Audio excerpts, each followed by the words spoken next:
Hello students, स्वागत है आप सबका सिंडिकेट आईएएस में। आप सब एक बेहतर तैयारी कर रहे हैं सिंडिकेट आईएएस के माध्यम से। और हम लोग इस समय अध्ययन कर रहे हैं भारत में संसदीय प्रक्रियाओं को लेकर। आज का अध्ययन का जो विषय है वह स्थगन प्रस्ताव को लेकर है। तो संसद की जो प्रक्रियाएं हैं उसके तहत आपने अब तक जो कुछ भी अध्ययन किया है उसमें अगर देखा जाए तो प्रश्नकाल को लेकर आपने बेहतर ढंग से अध्ययन किया है। शून्यकाल की चर्चा का भी आयोजन किया गया। मैं समझता हूं कि आप प्रश्नकाल शून्यकाल को लेकर तैयारी को कंप्लीट कर चुके होंगे। और इसी क्रम में हम लोग अध्ययन करने वाले हैं स्थगन प्रस्ताव के संदर्भ में। तो दरअसल में भारत में जो संसदीय व्यवस्था है उन संसदीय व्यवस्थाओं के सापेक्ष भारत में जिस संसदीय व्यवस्था का परिपालन किया गया है, संसद प्रत्येक दिन अपने नियमित कार्यों का संचालन करती है। संसद द्वारा कार्य संचालन को लेकर कुछ नियमों का निर्धारण किया गया है। उन्हीं नियमों को संसदीय प्रक्रिया के रूप में हम जानते हैं। तो इन प्रक्रियाओं के सापेक्ष आज का जो अध्ययन का विषय है वह स्थगन प्रस्ताव को लेकर है। समझने का प्रयास करेंगे कि संसद अपनी बैठक के दौरान स्थगन प्रस्ताव पर भी विचार करती है। ये स्थगन प्रस्ताव क्या होते हैं, स्थगन प्रस्ताव की प्रक्रिया क्या होती है, स्थगन प्रस्ताव का प्रभाव क्या होता है। तो ये तमाम बातों की चर्चा को हम लोग आगे बढ़ाएंगे। थोड़ी चर्चा हम करेंगे। सबसे पहले समझने का प्रयास करेंगे कि संसद के कार्य संचालन की प्रक्रिया क्या है। तो दरअसल में संसद प्रत्येक दिन एक निर्धारित प्रक्रिया को फॉलो करते हुए अपने बैठकों का संचालन करती है। तो संसद में प्रत्येक दिन बैठक संचालन के लिए जिन नियमों का प्रयोग किया जाता है हम उन्हें संसदीय प्रक्रिया के रूप में जानते हैं। और इसी संसदीय प्रक्रिया का निर्धारण अगर आप देखें तो संसद के दोनों सदनों के द्वारा अलग अलग रूप में निर्धारित किए गए हैं। परंतु एक बात कॉमन है, चाहे आप राज्यसभा की बात करें या लोकसभा की बात करें, संसद द्वारा कार्य संचालन के लिए जिन प्रक्रियाओं का निर्धारण किया गया है वैसे प्रत्यक्षतः वे संविधान की व्यवस्था के हिस्से नहीं है। प्रत्यक्षतः संविधान में इसको लेकर किसी प्रावधान का निर्धारण नहीं किया गया है। फिर भी यदि अनुच्छेद 118 का अवलोकन किया जाए तो उसके आधार पर कहा जा सकता है कि संविधान के उपबंधों के अधीन रहते हुए संसद के प्रत्येक सदन अपने कार्य संचालन के विनियमन के लिए नियमों के निर्माण करने की शक्ति से युक्त होंगे। यानी अनुच्छेद 118 संसद के दोनों सदनों को यह शक्ति प्रदान करता है कि वे अपने अपने सदन में बैठकों का संचालन करने के लिए प्रक्रियाओं का निर्धारण करने की शक्ति से संपन्न होंगे। और यही कारण है कि संसद के दोनों सदनों द्वारा अपनी प्रक्रिया और कार्य संचालन से संबंधित नियमों का निर्धारण किया गया है। पहली बार 1952 में लोकसभा और राज्यसभा ने अपने अपने प्रक्रिया नियम का निर्धारण किया है। इन नियमों में यह विवरण दिया गया है, यह निर्धारित किया गया है कि दोनों सदन किस प्रकार से अपने बिजनेस को, अपने कार्य को संचालित करेंगे। तो ये कार्य संचालन संबंधी नियम है और इन नियमों में समय समय पर संशोधन किए जाते रहे। पिछले 7 दशकों में ढेर सारे संशोधन सदन के कार्य संचालन संबंधी नियमों के सापेक्ष हुए हैं। चाहे आप लोकसभा के कार्य संचालन नियम की बात करें या राज्यसभा के कार्य संचालन के नियम की बात करें, पिछले 7 दशकों में इन दोनों ही सदनों के कार्य संचालन के नियम में परिवर्तन किए जाते रहे हैं, संशोधन हुए, परंतु इन सब के बावजूद दोनों ही सदनों में कार्य संचालन से संबंधित जिन नियमों का प्रकाशन किया गया है, उनके बुनियादी सिद्धांत आज भी आप परिवर्तित रूप से बने हुए हैं। तो एक पृष्ठभूमि जो है आप समझ सकते हैं कि कार्य संचालन लोकसभा और राज्यसभा में कैसे होता है, इसके लिए नियमों का निर्धारण दोनों ही सदनों में किया गया है। अब इन्हीं कार्य संचालन के नियम के तहत आज का अध्ययन का जो हमारा विषय है वो स्थगन प्रस्ताव को लेकर है, जिसे हम काम रोको प्रस्ताव भी कहते हैं, एडजर्नमेंट मोशन भी जिसे कहा जाता है। तो कार्य स्थगन का मतलब क्या है? जो कार्य चल रहा है, यदि प्रस्ताव स्थगन प्रस्ताव सदन में लाया गया हो तो अध्यक्ष की अनुमति अगर उसे मिल जाती है तो सदन की जो सामान्य प्रक्रिया है वह बाधित हो जाती है, और स्थगन प्रस्ताव में जिन मामलों को उठाया गया है, जिन विषयों को उठाया गया है, उस पर चर्चा आरंभ हो जाती है। कई इस पर हम चर्चा आगे भी करेंगे। तो किसी सार्वजनिक महत्व के मुद्दे पर संसद में बहस कराने के उद्देश्य से स्थगन प्रस्ताव लाया जा सकता है। और जैसा कि हमने कहा कि स्थगन प्रस्ताव को हम काम रोको प्रस्ताव भी कहते हैं, चूंकि संसद की सामान्य प्रक्रिया को बाधित कर ही किसी मामले पर संसद में बहस आदि का आयोजन आरंभ किया जा सकता है। इसका मतलब है कि संसद की जो सामान्य प्रक्रिया है उस दौरान स्थगित हो जाती है, और यही कारण इस प्रस्ताव को स्थगन प्रस्ताव के रूप में जाना जाता है। इसका नामकरण ही स्थगन प्रस्ताव से कर दिया गया है। यदि समग्रता के साथ अध्ययन करें तो स्थगन प्रस्ताव वास्तव में सरकार के प्रति एक निंदा प्रस्ताव है। सरकार जो कुछ भी करती है, जिन कार्यों का संचालन करती है, यदि उसमें किसी प्रकार की कोई कमी रह गई हो, कोई नया मामला उत्पन्न हो गया हो, उस नए मामले पर सरकार ध्यान नहीं दे पा रही हो, तो कोई भी घटनाएं घटित हो सकती है।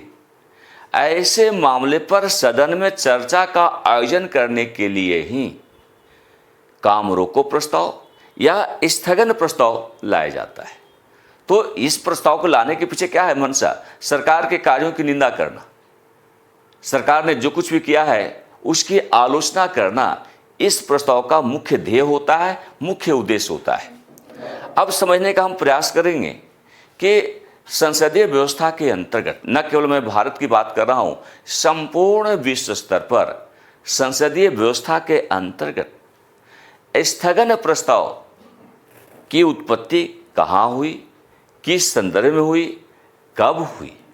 यदि इस प्रश्न पर विचार करें तो सर्वप्रथम ब्रिटेन में हाउस ऑफ कॉमन्स में, वो जो ब्रिटेन की जो प्रतिनिधि सभा है उसे हम हाउस ऑफ कॉमन्स के रूप में जानते हैं, चूंकि ब्रिटिश पार्लियामेंट भी बाई कैमरल सिस्टम से संबंधित है। बल्कि पूरे विश्व में संसदीय प्रणाली में बाई कैमरल सिस्टम, जिसको कि हम द्विसदनात्मक विधायिका के रूप में जानते हैं, तो यह बाई कैमरल सिस्टम ब्रिटेन की देन है। ब्रिटेन में अपर हाउस के रूप में हाउस ऑफ लॉर्ड्स और लोअर हाउस के रूप में हाउस ऑफ कॉमन्स की स्थापना की गई है। तो हाउस ऑफ कॉमन्स में पहली बार, ब्रिटेन के हाउस ऑफ कॉमन्स में पहली बार स्थगन प्रस्ताव का प्रयोग किया गया। लेकिन अगर हम भारत की बात करें तो भारत में इसकी शुरुआत भारत शासन अधिनियम 1919 के प्रावधानों के तहत किया गया, यानी काफ़ी विलंब के साथ। चूंकि भारत में संसद की व्यवस्था वैसे देखा है तो 1853 का जो चार्टर एक्ट लाया गया था कंपनी के शासनकाल के दौरान, वहाँ से भारत में ऑल इंडिया लेजिस्लेटिव काउंसिल का गठन किया गया था। 1919 के भारत शासन अधिनियम के आधार पर भारत में अखिल भारतीय विधान परिषद को द्विसदनात्मक बना दिया गया। इसके उच्च सदन के रूप में राज्य परिषद, काउंसिल ऑफ स्टेट्स, और निम्न सदन के रूप में केंद्रीय विधानसभा, सेंट्रल लेजिस्लेटिव असेंबली के गठन का प्रावधान कर दिया गया। तो 1919 का अधिनियम इस संदर्भ में बहुत ही महत्वपूर्ण अधिनियम रहा है और इसी अधिनियम में यह तय कर दिया गया कि सदस्य अपने अपने सदनों में स्थगन प्रस्ताव ला सकते हैं। राज्य परिषद के सदस्य राज्य परिषद में स्थगन प्रस्ताव ला सकते हैं और केंद्रीय विधानसभा के सदस्य केंद्रीय विधानसभा में स्थगन प्रस्ताव प्रस्तुत कर सकते हैं। कहने का हमारा आशय है कि भारत के पार्लियामेंट्री सिस्टम के अंतर्गत, संसदीय व्यवस्था के अंतर्गत 1919 के अधिनियम के आधार पर संसद के दोनों ही सदनों में स्थगन प्रस्ताव का प्रयोग किया जा सकता था और यह व्यवस्था 1952 तक यथावत बनी रही। 1952 में लोकसभा नियम पुस्तिका में स्थगन प्रस्ताव को शामिल किया गया, परंतु राज्यसभा से इसे बाहर कर दिया गया। ध्यान रखिएगा, वर्तमान में भारत की संसदीय व्यवस्था के अंतर्गत स्थगन प्रस्ताव का प्रयोग केवल और केवल लोकसभा में किया जाता है, न कि राज्यसभा में। कारण 1919 के अधिनियम के आधार पर जिस बाई कैमरल सिस्टम का प्रयोग भारत में किया गया, उसके दोनों ही सदनों में स्थगन प्रस्ताव का प्रयोग हो सकता था, किया जाता था। यह परिपाटी 1952 तक बनी रही, लेकिन 1952 में संसद के दोनों सदनों द्वारा अलग अलग कार्य संचालन संबंधी नियम तय किए गए और इस संदर्भ में लोकसभा ने अपने कार्य संचालन के नियम के अंतर्गत स्थगन प्रस्ताव को बनाए रखा। स्थगन प्रस्ताव लोकसभा में संचालित होंगे, यह तय कर दिया गया। लेकिन 1952 में राज्यसभा के द्वारा जो कार्य संचालन के नियम निर्धारित किए गए, उन नियमों का हिस्सा स्थगन प्रस्ताव को नहीं बनाया गया।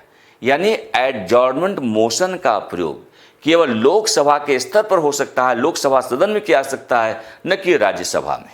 तो एक बात तो क्लियर हो गई कि स्थगन प्रस्ताव जब भी लाए जाएंगे लोकसभा में लाए जाएंगे, राज्यसभा में नहीं लाए जाएंगे। लोकसभा में क्यों लाए जाएंगे, इस पर चर्चा हम आगे भी करेंगे, लेकिन ध्यान रखिएगा, स्थगन प्रस्ताव का प्रयोग लोकसभा में इस उद्देश्य के सापेक्ष किया गया है क्योंकि सरकार या जो मंत्रिपरिषद है वह लोकसभा के प्रति उत्तरदायी है।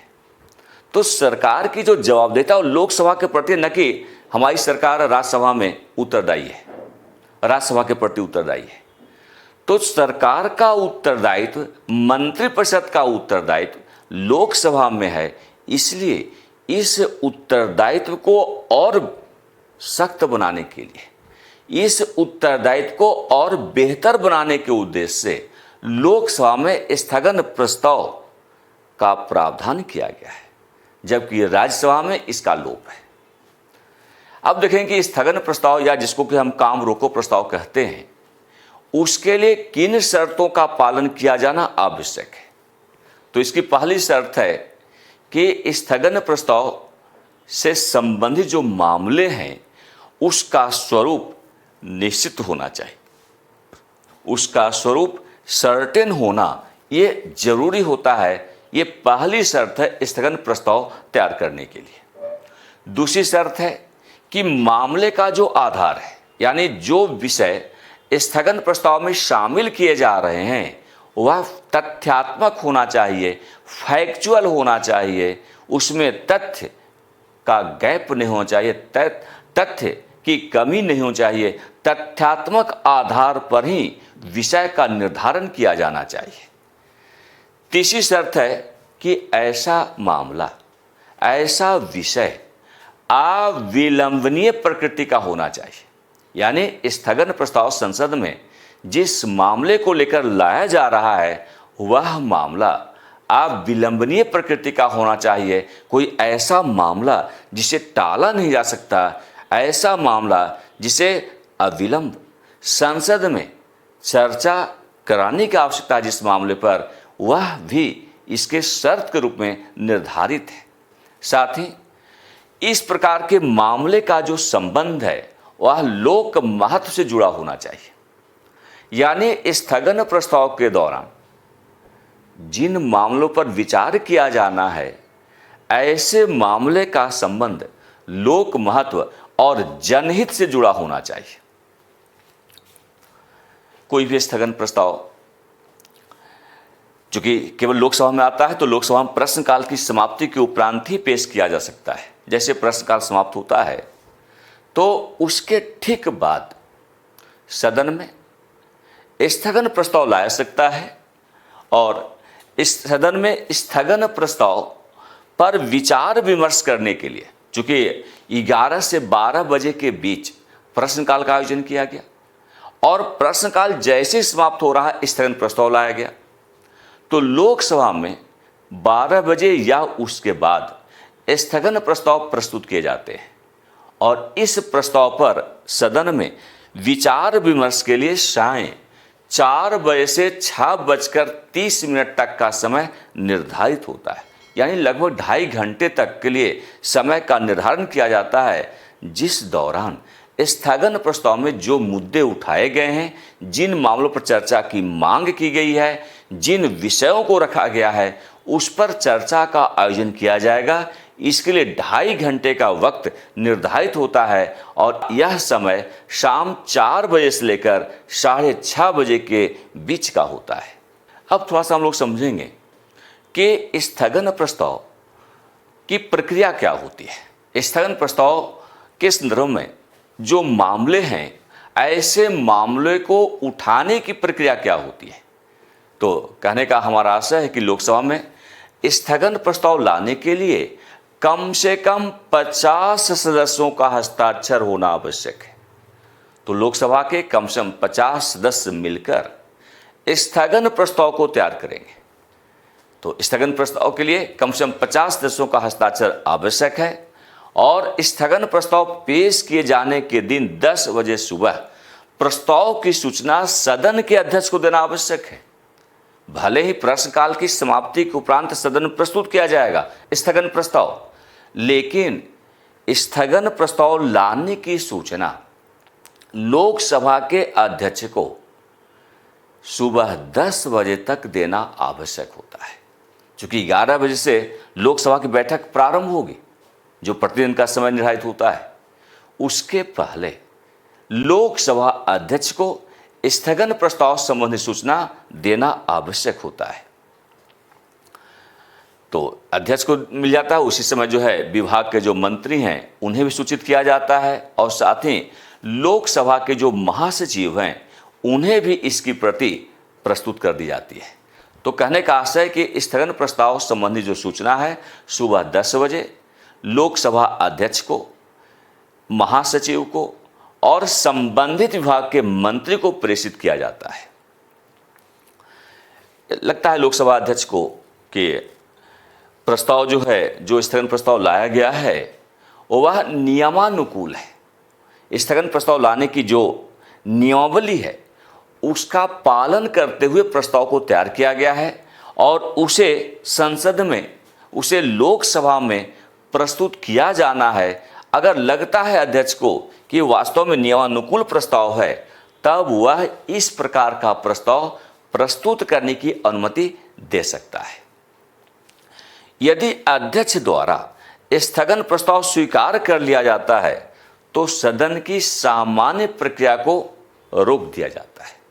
यानी शाम 4 से 6:30 के बीच जब लोकसभा में सामान्य प्रक्रिया का संचालन हो रहा होता है या प्रतिदिन होता है, उसे स्थगित कर दिया जाता है। कार्य स्थगन प्रस्ताव में जिन मामले को उठाया गया है, अब इस दौरान उन्हीं मामलों पर चर्चा प्रारंभ हो जाती है। तो ये प्रक्रिया है लोकसभा में स्थगन प्रस्ताव संबंधी मामले को उठाने की। अब हम देखें कि इसका प्रभाव क्या पड़ता है। भाई स्थगन प्रस्ताव तो आ गया, अब स्थगन प्रस्ताव पर अगर चर्चा की जा रही है तो इसका प्रभाव संसद की व्यवस्था पर क्या जाता है। तो दरअसल में लोकसभा अध्यक्ष को यह तय करना होता है कि किसी सदस्य को या जिसने मांग किया स्थगन प्रस्ताव को लेकर उसे स्थगन प्रस्ताव पेश करने की अनुमति दी जाए अथवा न दी जाए। यानी लोकसभा में स्थगन प्रस्ताव लाया जाए या नहीं लाया जाए, इसका अंतिम निर्णय का अधिकार लोकसभा अध्यक्ष के पास होता है। स्थगन प्रस्ताव के दौरान आवश्यक मामले पर चर्चा करने के लिए लोकसभा के सामान्य कार्य कुछ समय के लिए बाधित हो जाते हैं, जैसा कि हमने पहले भी कहा। यानी जब स्थगन प्रस्ताव पर चर्चा की जाती है उस दौरान लोकसभा के पहले से चले आ रहे जो कार्य, जो दैनिक प्रकृति के कार्य हैं, वो स्थगित रहते हैं, वो उसमें निलंबित रहते हैं, उस पर लोकसभा में चर्चा बाधित हो जाती है। ये इसका बड़ा प्रभाव पड़ता है। और तीसरी बात क्या हम देखते हैं कि सदन के निर्धारित कार्य स्थगन प्रस्ताव से पृथक बने रहते हैं। तो सदन के जो निर्धारित कार्य है वो स्थगन प्रस्ताव से पृथक रूप से फिर भी बने रहते हैं। पृथक तो हो जाते हैं लेकिन बने रहते हैं। यानी संसद के जो दैनिक प्रकृति के कार्य हैं, जिस पर संसद को प्रतिदिन कार्य करना होता है, चाहे वो विधायी कार्य हो, चाहे वो वित्तीय प्रकृति का कार्य हो या बजट संबंधी कोई कार्य हो, वो सारे के सारे कार्य स्थगन प्रस्ताव अगर प्रस्तुत किए गए हैं तो वो पृथक रूप से बने रहते हैं, वो समाप्त नहीं होते हैं। ऐसा नहीं होता कि आज चर्चा नहीं होगी तो कल फिर चर्चा नहीं होगी। वो चर्चा होगी, लेकिन जब तक स्थगन प्रस्ताव पर चर्चा हो रही है तब तक पहले से चले आ रहे कार्य लोकसभा में बाधित होते हैं, वो निलंबित रहते हैं। लेकिन जब स्थगन प्रस्ताव पर चर्चा समाप्त हो जाती है, फिर से लोकसभा अपने नियमित कार्य को आरंभ कर देती है, अपने नियमित कार्य करना प्रारंभ कर देती है। अब थोड़ा सा हम लोग समझने का प्रयास करेंगे कि स्थगन प्रस्ताव का संसदीय व्यवस्था में क्या महत्व है, और ये एग्जामिनेशन पॉइंट ऑफ व्यू से बहुत महत्वपूर्ण है। तो दरअसल में अगर हम महत्व की बात करें तो मंत्रिपरिषद सामूहिक रूप से चूंकि लोकसभा के प्रति उत्तरदायी होते, जैसा हमने पहले भी कहा, इसलिए लोकसभा में ही स्थगन प्रस्ताव को प्रस्तुत किया जाता है। और लोकसभा में स्थगन प्रस्ताव प्रस्तुत करते हुए मंत्रिपरिषद का लोकसभा के प्रति उत्तरदायित्व को और बढ़ा देता है। यानी स्थगन प्रस्ताव का महत्व इसलिए बहुत अधिक है कि इसके माध्यम से लोकसभा में सरकार के जो उत्तरदायित्व हैं वह सुनिश्चित होते हैं। दूसरी बात कि लोकसभा में यह नियम एक सांसद को अत्यावश्यक सार्वजनिक महत्व के मामले पर चर्चा करने की अनुमति प्रदान करता है। यानी सदस्य, लोकसभा का कोई भी सदस्य स्थगन प्रस्ताव ला सकता है, बशर्ते 50 सदस्यों का हस्ताक्षर उस स्थगन प्रस्ताव पर होना चाहिए। तो स्थगन प्रस्ताव अगर लाया जा रहा है, इसका मतलब क्या है कि एक सांसद को अत्यावश्यक सार्वजनिक महत्व के मामले पर चर्चा करने की अनुमति उसे प्राप्त होती है। तो इसका भी बड़ा महत्वपूर्ण स्थान है। लोकसभा के प्रथम अध्यक्ष जीवी मावलंकर कहा करते थे कि स्थगन प्रस्ताव असाधारण प्रकृति का होता है। जो स्थगन प्रस्ताव लाए जाते हैं वो एक्स्ट्रा ऑर्डिनरी है, असाधारण है। मावलंकर साहब का कहना था कि सदस्यों को इस प्रक्रियात्मक उपकरण का सहारा लेना चाहिए। यानी सदन में, लोकसभा सदन में स्थगन प्रस्ताव लाया जाना चाहिए। इससे सरकार सतर्क बनी रहती है। अब हमने कहा कि राज्यसभा में स्थगन प्रस्ताव चूंकि नहीं लाए जाते हैं, काम रोको प्रस्ताव का कोई प्रावधान राज्यसभा में निर्धारित नहीं है, तो इसका एक विकल्प दिया गया राज्यसभा को नियम 267 के तहत। तो हम समझने का प्रयास करेंगे कि राज्यसभा में स्थगन प्रस्ताव का विकल्प क्या है, यानी नियम 267 क्या है, 267 क्या है। तो दरअसल में राज्यसभा में स्थगन प्रस्ताव प्रस्तुत नहीं किया सकते हैं, और राज्यसभा की नियम पुस्तिका में स्थगन प्रस्ताव का कहीं कोई उल्लेख ही नहीं किया गया है। तो इस प्रकार का प्रावधान चूंकि राज्यसभा में नहीं है, इसलिए राज्यसभा के सदस्य अत्यावश्यक मामले को उठाने के लिए प्रश्नकाल को निलंबित करने के उद्देश्य से, चूंकि स्थगन प्रस्ताव लोकसभा में प्रश्नकाल की समाप्ति के उपरांत प्रस्तुत किए जाते हैं, लेकिन राज्यसभा में अगर राज्यसभा का कोई सदस्य अविलंबनीय लोक महत्व से संबंधित किसी प्रश्न को सदन में उठाना चाहता है तो वह प्रश्नकाल को ही बाधित कर देगा।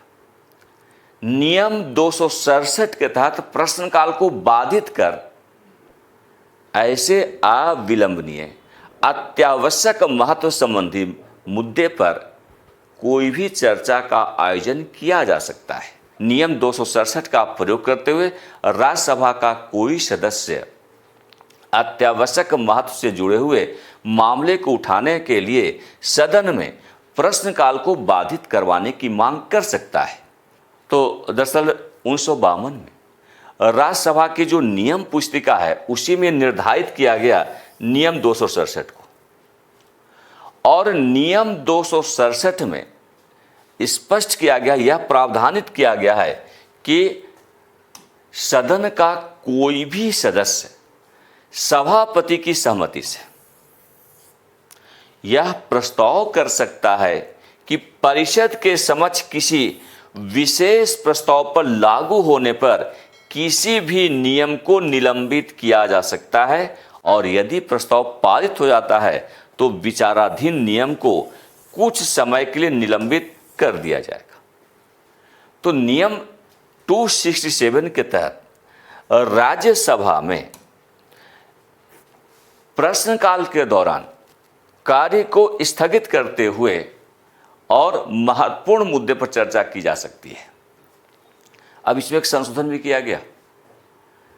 जो नियम 267 है जिसे 1952 में गढ़ा गया, राज्यसभा के कार्य संचालन के अंतर्गत इसे निर्धारित किया गया। इस नियम में 2000 में एक संशोधन लाया गया। संशोधन क्या किया गया कि जो राज्यसभा के सदस्य हैं, नियम 267 का उपयोग किसी विशेष दिन के एजेंडे में सूचीबद्ध नहीं किए गए मामले पर या अब तक स्वीकार नहीं किए गए विषय पर चर्चा के लिए इस प्रकार के प्रस्ताव का प्रयोग कर सकते हैं। इसको बहुत साधारण तरीके से समझिएगा। नियम 267 में वर्ष 2000 में संशोधन किया गया, और इस संशोधन के तहत यह निर्धारित कर दिया गया कि राज्यसभा का कोई सदस्य प्रश्नकाल के दौरान कोई स्थगन प्रस्ताव केवल ऐसे विषय को लेकर कर सकता है जो पहले से सूचीबद्ध नहीं है। कहने का हमारा आशय है कि जो पहले से सूचीबद्ध कार्य योजना है जिस पर सदन में चर्चा चल रही होती है, उससे संबंधित विषय को छोड़कर किसी और विषय जो अत्यावश्यक और अविलंबनीय प्रकार के हैं उसको लेकर कार्य स्थगन प्रस्ताव लाया जा सकता है।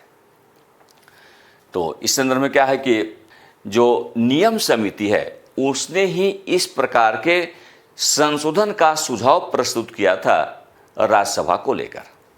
तो समिति ने नियम 267 को कठोर कर दिया और एक संशोधन की सिफारिश की, और इस संशोधन के अनुसार नियम 267 में यह प्रावधान कर दिया गया कि यदि वर्तमान प्रक्रिया में नियमों को निलंबित करने की अनुमति है, जैसे कि प्रश्नकाल का निलंबन, तो सदस्य नियम 267 का उपयोग नहीं कर सकता है। कहने का आशय कि आज के डेट में देखें तो राज्यसभा में नियम 267 का उपयोग केवल उन मामलों के लिए किया जा सकता है जो पहले से कार्य सूची में है। केवल नियम को निलंबित करने के लिए किया जा सकता है। तो नियम को केवल बदला सकता है, पहले से कार्य सूची में जो विषय हैं उन्हें निलंबित नहीं किया जा सकता है। तो हम यहाँ पर क्या था कि राज्यसभा में नियम 267 का उपयोग केवल उन मामलों को लेने के लिए जो पहले से कार्य सूची में हैं, केवल नियम को निलंबित करने के लिए ही इसका प्रयोग किया जा सकता है। तो आप लोगों ने अभी संसद में कार्य स्थगन प्रस्ताव को लेकर अध्ययन किया। ये अध्ययन आगे भी जारी रहेगा। हम लोग संसदीय प्रक्रियाओं का अवलोकन कर रहे हैं और इस क्रम में आपने प्रश्नकाल के बारे में अध्ययन किया, शून्यकाल को लेकर अध्ययन किया है, और आज आपने स्थगन प्रस्ताव या जिसे हम काम रोको प्रस्ताव कहते हैं, एडजॉर्नमेंट मोशन कहते हैं, उसका आप लोगों ने अवलोकन किया है। तो आप सबका बहुत बहुत धन्यवाद। इस प्रकार हम लोग आगे भी क्लासेस को जारी रखेंगे। धन्यवाद आपका।